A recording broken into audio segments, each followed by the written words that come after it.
Thanks for joining me on episode 843 of the Inspired Stewardship Podcast. I'm Kim Avery, author of The Prayer-Powered Entrepreneur, and I challenge you to focus on your calling as a Christian entrepreneur. One way to be inspired to do that is to listen to this, the Inspired Stewardship Podcast with my friend Scott Mader. Identify what relationships in your life do you need to deepen into friendships, and what relationships in your life are okay being where they are as a business relationship. And by that token, what relationships in your life do you perhaps need to cut out completely because they're not bringing you health, they're not bringing you a good mindset or a good belief? Welcome and thank you for joining us on the Inspired Stewardship Podcast. If you truly desire to become the person who God wants you to be, then you must learn to use your time, your talent, and your treasures for your true calling.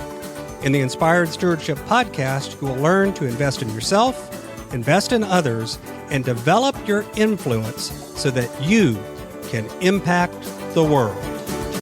In today's episode about investing in others by stewarding your time, I talk with you about why the time you spend networking may be more about relationship building than friendship building.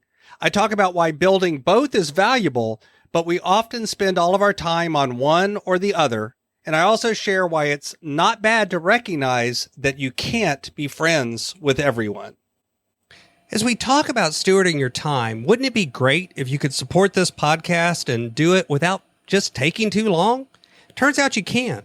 All you have to do is use inspiredstewardship.com/Amazon when you're ready to make a purchase via Amazon, and a small commission will come back to support the show just that quick. If you enjoy the show when you are ready to buy from Amazon, just use inspiredstewardship.com/Amazon. So on Monday, one of the things Mark and I were talking about is this idea of networking with others. And one of the things that comes about with talking about networking is, what is it really about? I'm part of a Business Networking International business group where we meet together in a very structured way, and we work to grow each other's businesses and to help support each other, to pass referrals back and forth and these sorts of things. And that is one of those things where I really love the structure and why it's about. And one of the core values of that organization is about building relationships. And what's interesting when you think about networking is a lot of times people talk about making friends. They talk about having friends and building friends. And don't get me wrong, it's important to do friendship building. It's important to have people in your life that you consider friends. But I want to separate that from relationship building. You can build relationships with other people without necessarily developing a friendship with them. Don't get me wrong. I'm not saying you develop a relationship with someone that's a productive one for when it's somebody that you hate or you absolutely can't get along with, though honestly, you can. There are ways you can do that. Instead, I'm talking about the fact that the goal of networking is to build connections and relationships and understanding, but not necessarily to end up with friendships. What's funny is if you concentrate on making friends, then often out of that business relationship doesn't come a lot of business. The old joke is your family knows you, they like you, they're invested in your success, they want good things for you, and yet oftentimes they're not somebody who refers your business very well. They may not even do business with you at all. And that's in part because there's a difference between having a business relationship or a networking relationship and a friendship. They're both good things. They're just different things. Oftentimes we spend all of our time on one over the other. We'll focus all of our time and energy on building networking relationships and being business minded and growing referral partners and these sorts of things. And we'll ignore having friends and folks that we can call on and go hang out with or have a get together with. By the same token, I've seen people who are all invested in having friends and ignore the business relationship side. And neither one of these is really a great way to go. It's again about balance. It's about finding a way to have a little bit of both. and not necessarily always with the same people either. You can have a friendship that's also a business relationship, but you can also have a friendship that isn't a business relationship, or you can have a relationship, a business one, that isn't about friendship. All of those are possible states. But what ends up happening a lot of times is when we focus first on friendship, we focus first on trying to have people, quote, like us. We want people to like us as a friend, is we end up trying to be friends with everybody. And the truth is, this becomes why I'm talking about this on a time day. Because the truth is, when you try to be friends with everybody, you will discover that there are so many demands on your time that you end up letting somebody down. One of your friends gets left behind. One of your friends gets overlooked. One of your friends gets ignored. And don't get me wrong, this doesn't make you a bad person. It doesn't make you evil. There's nothing about that makes you inherently bad, but it's about focus and energy too. You can love everybody. You can treat everybody with respect and fairness and kindness without trying to be friends with everybody. Because truly, building a relationship or building a friendship, either one of those takes dedication. It takes time. It takes energy.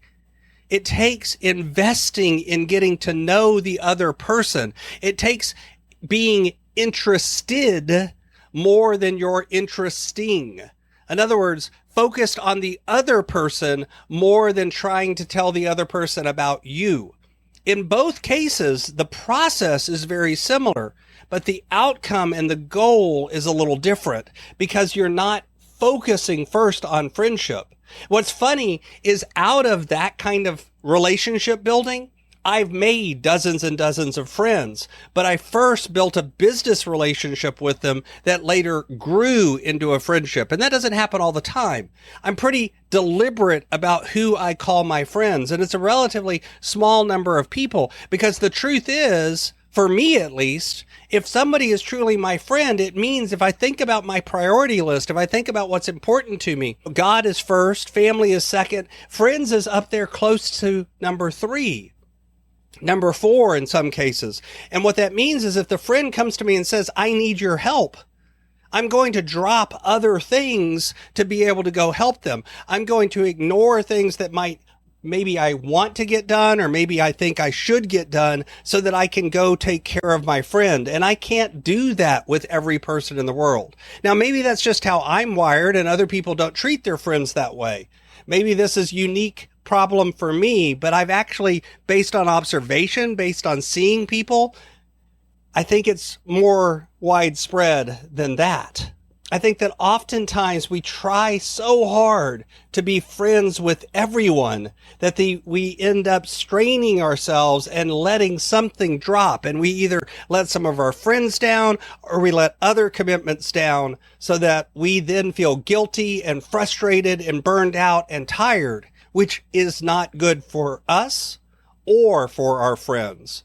So identify what relationships in your life do you need to deepen into friendships, and what relationships in your life are okay being where they are as a business relationship.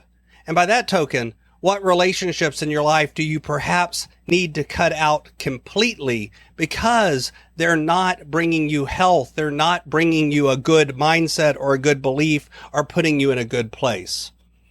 And then begin to cultivate those relationships into that direction. Thanks for listening. Thanks so much for listening to the Inspired Stewardship Podcast. As a subscriber and listener, we challenge you to not just sit back and passively listen, but act on what you've heard and find a way to live your calling. If you like this episode on the stewardship of time, be sure to sign up for our Stewardship of Time Tips series by going to inspiredstewardship.com/time or texting 44222 time tips, and that'll get you our best tips on stewarding your time. Until next time, invest your time, your talent, and your treasures. Develop your influence and impact the world.